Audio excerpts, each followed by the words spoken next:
9 мамырда болған оқиға. Дәл осы күні бүгін кезекші болып жұмысқа келдім.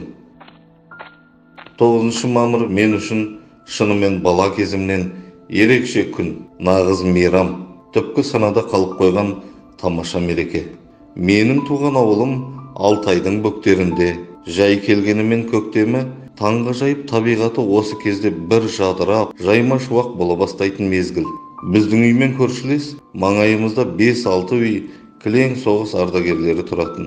Осы ардақты ардагерлер 9 мамыр күні бір-бірін үйіне қонаққа шақырып, оларға басқа көршілер де қосылып, құттықтап, көшеміз ұлан асыр тойға айналатын.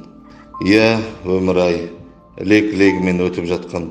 Алдыңғы буын азайып, келместің кемесіне мініп кетіп жатқан. Сол көршілерден, ескі көздерден біреуі де қалмады. Бәрі анау қырда қаз қатар тізіліп жатыр.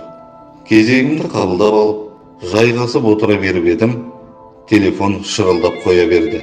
Ар жағынан бастықтың орынбасары, келесі жұмада жуықта министр келеді. Бәріне тапсырма беріп жатырмын. Сен барып, пожарный щитті сырлап, тексеріп қой. Инструменттері орнында ма деп маған дүрсе қойды. Менің де қалай аузымнан шығып кеткенін білмеймін.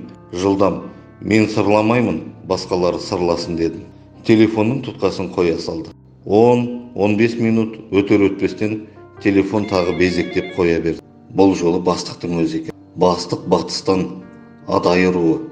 Тұтыға сөйлеп, ашуын әзер ұстап тұр. Что за анархия? Неге істемейсіңдер? Ауру болсаң, үйіңде жатпадың ба деп. Бірде сіз, бірде сен деп барып әрең тоқтады. Негізі бұл Басекең екеуміз бір үйде тұрамыз. Көрші. Жұмыстан тыс кезде ағаны болып, дәм тұзымыз жарасып жүрген жандарымыз. Тұра тұр дедім. Бүгін жеңіс күні. Мен үшін үлкен мереке. Себебі мен соғыс ардагері, майдангер солдаттың ұлымын.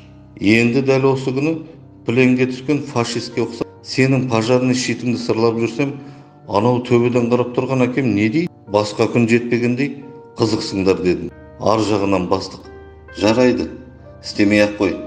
Сен де қатырасың осы. Мейрам құтты болсын деп трубканы қоя салды. Жақсы әкенің аруағы 40 жыл қолдайды дегенде. Жандары пейіште шалқысын. Жеңімпаз ардагерлеріміздің. Елжан Әкімбаев, 9 мамыр 2021 жыл. Текст оқыған Амангелді Мәуітұлы.